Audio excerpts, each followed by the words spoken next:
What's going on, guys? Machine here. Week 3 of Inside PC Gaming. Jumping right into the mix of things here. We're going to start out with a little World of Warcraft news. More importantly, BlizzCon. It is here. It is this weekend. Some major YouTubers are going to be out there. Some major players in the game are going to be out there. And some major announcements, most importantly, are going to be out there. There was a BlizzCon goodie bag leak that occurred. Looks like there's a Diablo 3 collector's statue, a Diablo 3 authenticator. It's going to be a limited edition. Some loot cards, World of Warcraft promo deck for the card game, and a Diablo 3 bookmark. So looks like they put a little something special together for all the attendees, which is cool. I know they usually do that every year, so it's always curious for everyone what exactly is in that bag. Moving on, we're just going to stick with BlizzCon here for a minute. IGN released an article about 5 huge reasons to look forward to BlizzCon. Reason number 1, the World of Warcraft expansion announcement will be this weekend. There's been a lot of speculation about this with the Pandaren race. Blizzard's claiming it's wildly overhyped. And, you know, we find out this weekend, though, what it is. So I don't know about you guys, but I am really excited to find out. You know, I personally am hoping for another class, which probably won't happen due to WoW being severely unbalanced, but you can dream, right? Reason number 2 is the StarCraft 2 multiplayer reveal. They're going to be talking about basically the new Heart of the Swarm and how that's going to go down. So definitely looking forward to that. Diablo 3 obviously is on everyone's palate these days. We want to know about it and as much as possible. So they're going to be obviously releasing a lot of information about Diablo 3 this weekend. I expect the newsreels next week to be nuts. Hell, I might have to do an Inside PC Gaming about each Blizzard game because there might just be too much information to report.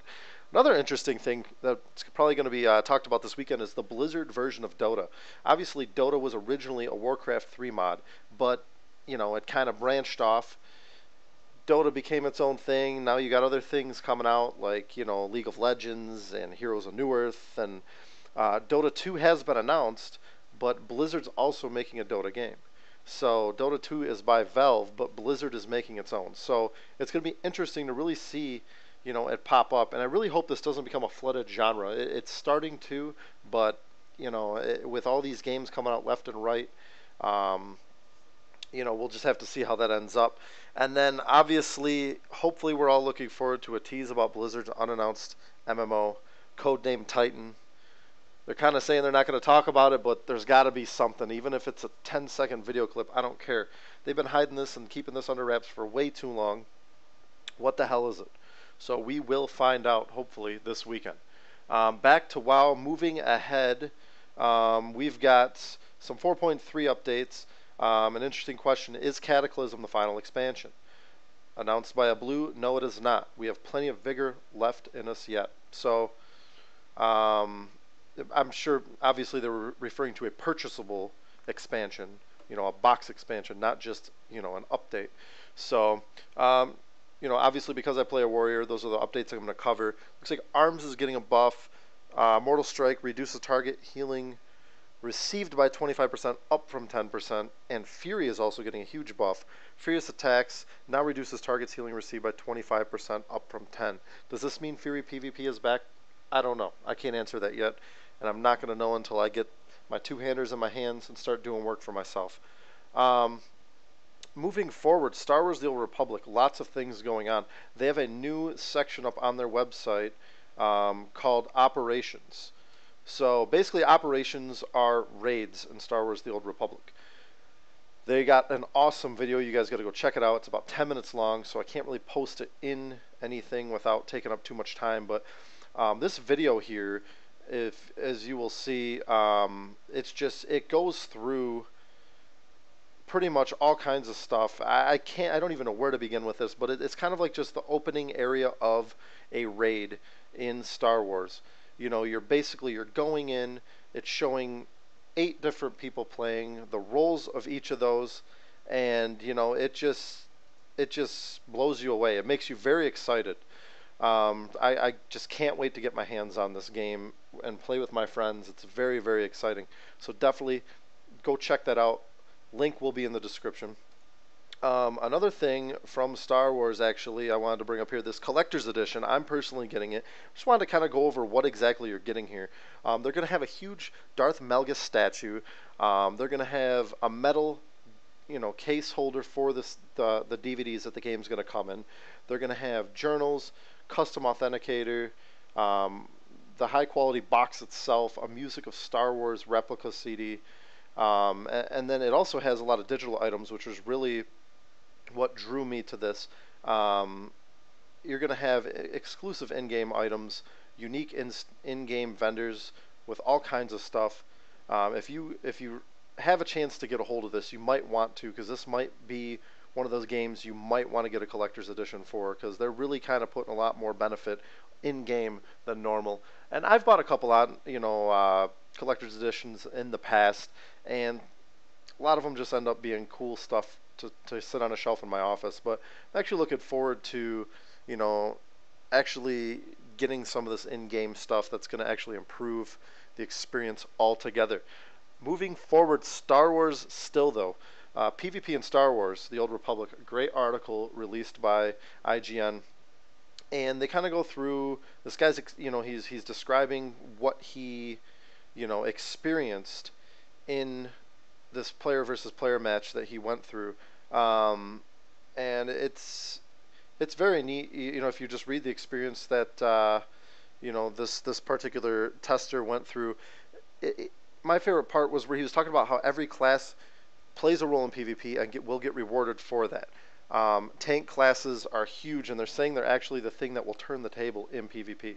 So, like taunting an opponent reduces damage output to everyone but the tank who taunted them. They also get the ability called Guard that when placed on an ally transfers 50% of the damage they take to the tank. So obviously playing a really defensive role is huge. And people are going to get different achievements and tokens throughout the battle, not just at the end, but for reaching things like, they mentioned for tanks specifically, damage taken.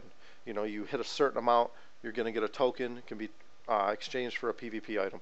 So you want to check this out. It's a great description. Another article that IGN put out was, who are you in Star Wars The Old Republic? If you're having a hard time pick, what class do you want to play? What race do you want to play? It kind of breaks them all down and shows you exactly, what you may be interested in, some of the pros and cons of playing certain classes. And then this Old Republic global release that they also put out, BioWare is breaking down the game numerically already. They're getting huge pre-order numbers. You want to check this out. They got 4.8 million hours of testing in this game since March, 200,000 forum posts each week, and they're just getting tons of activity, lots of constructive criticism.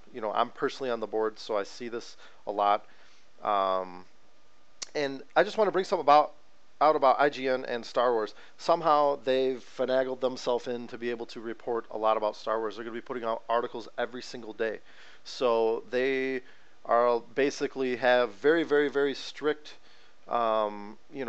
areas that they can talk about and areas they can't talk about. Supposedly, rumor is that they can only talk about Republic right now. They cannot talk about Imperial.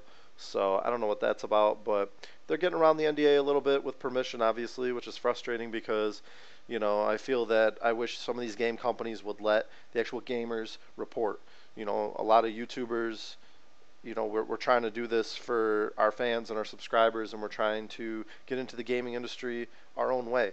And we always, we don't have the opportunity that a lot of these, big name companies like IGM have to be able to, report the news like we would like to. So it's kind of frustrating, kind of annoying. You bet your ass they probably paid them a shit ton of money to be able to report it. So I don't have that shit ton of money, but I'm going to report it anyways. So anyways, Diablo, there's not a whole lot being announced right now. They're talking about a mausoleum for hardcore characters. In the past when a hardcore character dies, they had an area where you could go check them out, and they're talking about carrying that over to Diablo 3. But I'm sure we'll be finding out a lot about them this weekend at BlizzCon. Last but not least, just wanted to touch on Skyrim again, Elder Scrolls V. This person was able to get about 3 hours with the game, and apparently he just walked around free roaming for 3 hours, did not interact with anything, anyone, nothing, and was just in pure awe of the game. So definitely want to check this article out. I found it to be a good read. But yeah, just in a recap, this weekend is going to be huge. We've got a lot of stuff going on in gaming right now, and this is the time of year where it gets exciting. We're getting close to Christmas. A lot of games are coming out, and honestly, in the last few years, we've had a couple games here and there, blow us away, but we're in the state of just heaven right now. I mean, we've got Diablo 3 on the horizon, Star Wars in a month. We've got, another WoW expansion coming. Guild Wars 2 is coming. They got some awesome single-player games like Skyrim coming. There's more happening with Assassin's Creed. There's a Dragon Age expansion in the works. There's all kinds of stuff, and it's just so exciting. I know for you guys just as much as it is for me to not almost know which direction to turn your head and look. Even when I'm doing this segment inside PC Gaming, sometimes it's hard with my limited 15 minutes to be able to even cover, as much as I want to talk about. Especially today, obviously the majority was Star Wars because there's finally a lot of information coming out, and I want to be able to report more Star Wars, but it's very difficult with the NDA for me to do that. So I kind of got to wait for some of these bigger name companies like IGN to come out with these articles, and I can talk about the article, but then kind of try and spin in some of my personal experience. So that's pretty much it for now, guys. I plan on doing a special edition of Inside PC Gaming this weekend. It's going to be all about BlizzCon.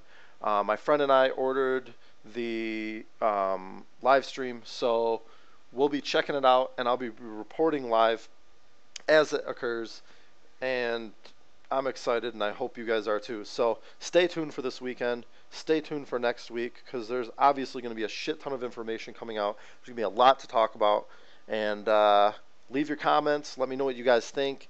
If you want to see me report on some games I'm not talking about, let me know. If you want to talk about some of the things that I've mentioned, some of the videos, or comment on some of the the articles I've found, feel free to throw it in the comments section. And as always, stay tuned.